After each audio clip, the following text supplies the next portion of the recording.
about 10 days after 9/11, I went through the Pentagon and I saw Secretary Rumsfeld and Deputy Secretary Wolfowitz. I went downstairs just to say hello to some of the people on the Joint Staff who used to work for me, and one of the generals called me and he said, "Sir, you got to come in. You got to come in and talk to me a second." I said, "Well, you're too busy." He said, "No."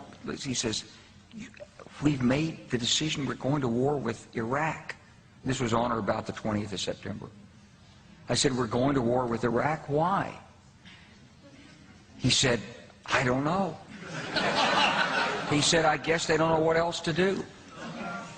So I said, "Well, did they find some information connecting Saddam to Al-Qaeda?" He said, No. He says, "There's nothing new that way. They just made the decision to go to war with Iraq." He said, "I guess it's like we don't know what to do about terrorists, but we've got a good military and we can take down governments." And he said, "I guess if the only tool you have is a hammer, every problem has to look like a nail."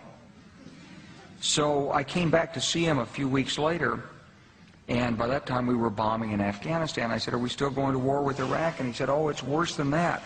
He said, he reached over on his desk, he picked up a piece of paper, he said, I just got this down from upstairs," meaning the Secretary of Defense's office today, and he said, "This is a memo that describes how we're going to take out 7 countries in 5 years, starting with Iraq and then Syria, Lebanon, Libya, Somalia, Sudan, and finishing off Iran."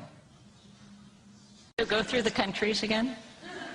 Well, starting with Iraq, then Syria and Lebanon, then Libya, then Somalia and Sudan, and then back to Iran.